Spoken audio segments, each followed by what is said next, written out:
All right, we're going to take a look at section 5.4. And in this section, we're looking at specifically at equilateral and isosceles triangles. And these are two triangles that have very distinct characteristics about them. And so to get us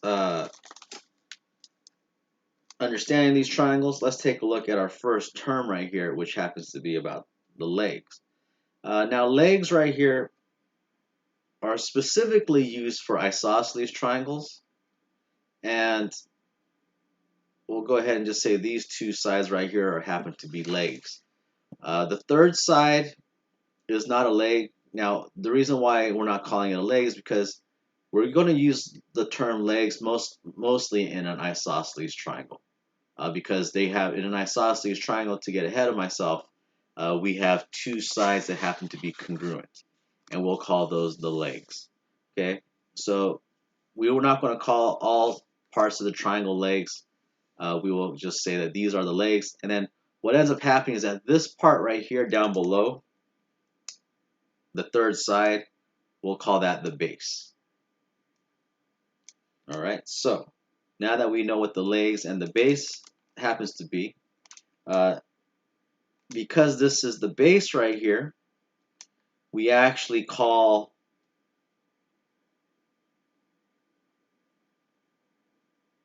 these parts right here, we'll call that the base angle. And the base angles in an isosceles triangle are actually congruent. Okay? And so the last piece right here happens to be this. And that point right there, I'll call this the vertex angle. All right? So we have the base angles, and then we have ourselves the vertex angle, which happens to be in between the two legs. Now that we have an understanding of our triangle vocabulary, let's go ahead and take a look at Theorem 5.6, which is the base angles theorem. And it says that if two sides of a triangle are congruent, then the opposite angles, or the angles opposite them, are congruent. So they're saying right here in our diagram, if AB is congruent to AC, angle A right here and angle C will be congruent. And those are your base angles. Because remember, AB and AC are the legs, BC is your base.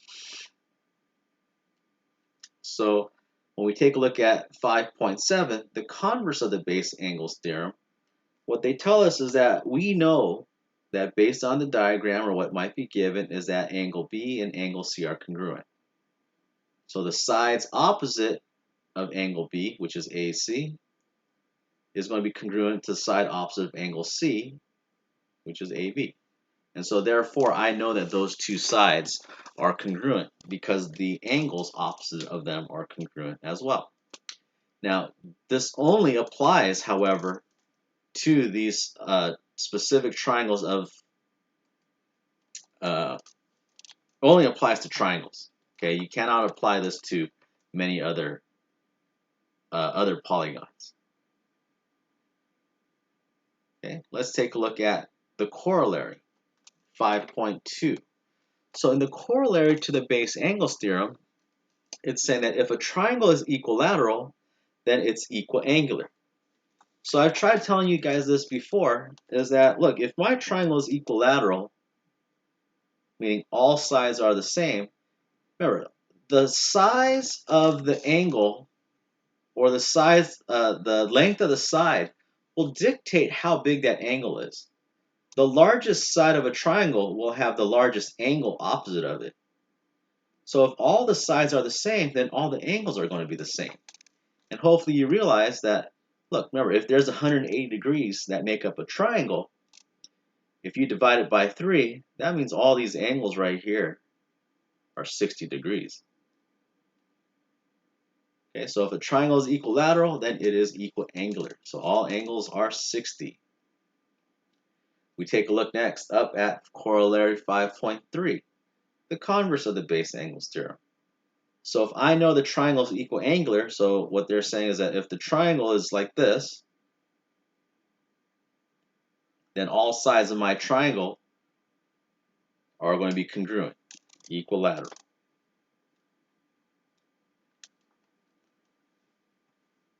So let's put it all together right here, and let's complete some of these statements. It says, and then also don't forget, state which theorem you used. So if nj is congruent to nm, so let's see right here, where is n to j? N to j is congruent to nm. All right, fantastic. Then they're saying that there's two angles that should be congruent to each other. Remember, this is thinking about that base angle theorem. So I'll go ahead and give you the explanation. And let's figure out, well, what's going on here? Which two angles are congruent? Well, I see right here angle M. And let's go ahead and make good practice, and we'll say angle NMJ is congruent to angle NJM. I could use different letters instead of M. I could use any of these three or the two others, K or L. But let's just make, for the sake of making things easy, NJM is congruent to angle NMJ. All right, base angles theorem. Bravo. Let's take a look at number 2. We have LM right here. It says that this side or segment LM is congruent to LN. All right. So we're looking more specifically this time at a smaller triangle, and let's figure out, well, what angles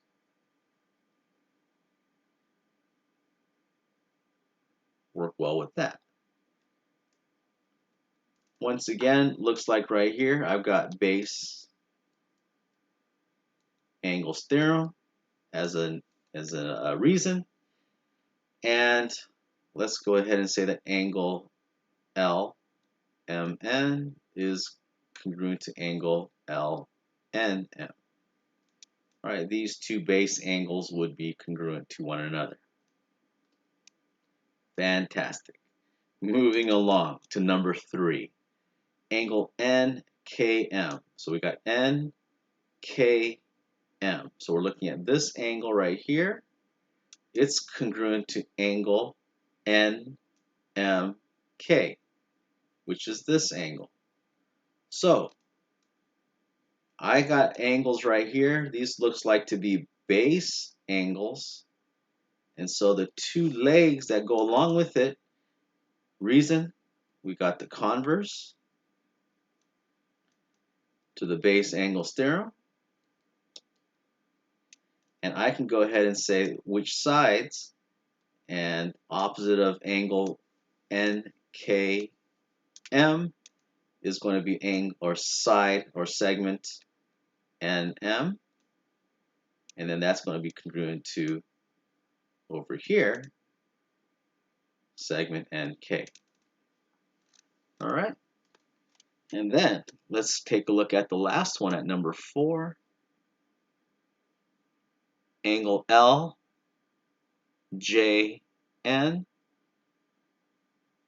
is congruent to angle LNJ, which should be right there. Okay, so it looks like these are our two base angles. Sides opposite, we have LN is going to be congruent to NJ. All right, and that right there is also your converse to the base angles theorem. We have completed 1 through 4. Let's go ahead and take a look at the next one, number 5. So you're going to see a diagram right here, and using that diagram, let's try to find the value of x. I see right here, an equiangular triangle. Remember, if a triangle is equiangular, then that means it's also equilateral. So that means all sides right here should be congruent. X is equal to 31. Easy. All right, let's take a look next up at number 6. I look right here. What do they give me? They give me a triangle with 3 sides. All 3 sides are 12. If all 3 sides are 12, then that means that we have an equilateral triangle. If it's equilateral, it's also equiangular, meaning all angles are the same. If all the angles are the same, how big is each angle? Each angle is supposed to be 60 degrees then. So how about we take 2x and we set that equal to 60, because each angle is congruent in an equiangular triangle. Could also call this a regular triangle. Divide both sides by 2 right here, and x is equal to 30. All right, we're moving along. I'm sure you guys would rather be doing this than doing proofs, right? Let's take a look next at number 7. We're going to try to find the values for both x and y. Well, they got to give us some information here. What information do they have for us? Well, I look inside right here, I've got myself an equiangular triangle because it's equilateral. So I look now at this. This right angle stands out. What could I do at that right angle? Well, remember, this angle right here is actually 60 degrees.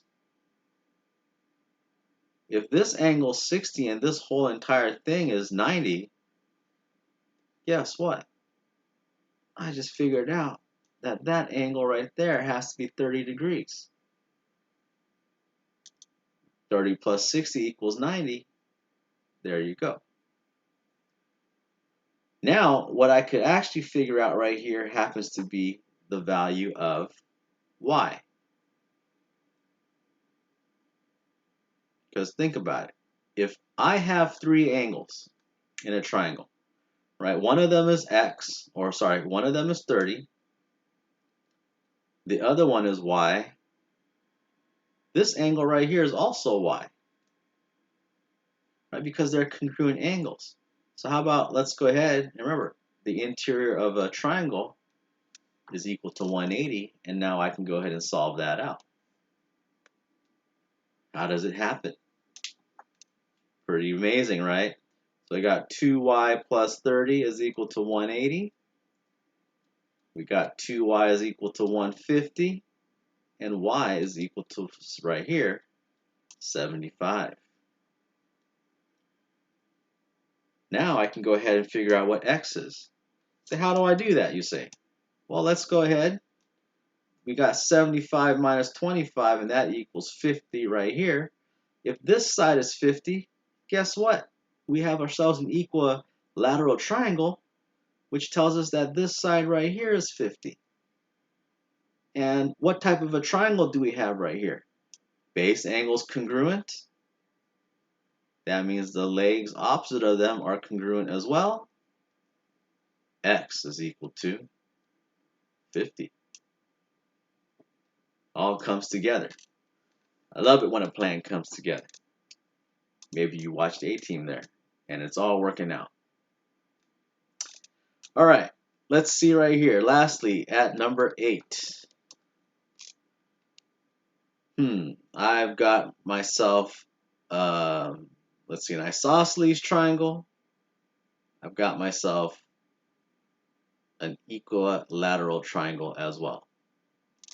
Well, kind of like what we looked at in number 7, if I look at this top triangle, if we have ourselves an an isosceles triangle, these two angles are the same.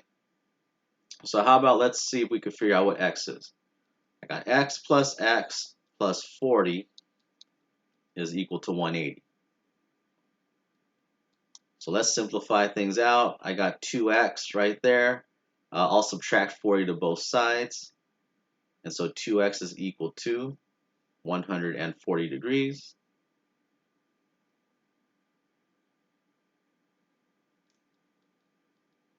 We'll divide both sides by 2, and x is equal to 70. Too easy, right? Too easy. So let's see now. What can I do? How about we plug in 70 right here, and I got 70 minus y. These two sides happen to be congruent. That means that they're equal to each other. So how about, let's see if I can set these two sides equal to one another and solve for y. Add y to both sides, I got 3y. We'll subtract 10 to both sides. 70 minus 10 is 60. It's looking quite nice. Divide both sides by 3, and y is equal to 20. And there you go. We figured out x and y using the base angles theorem.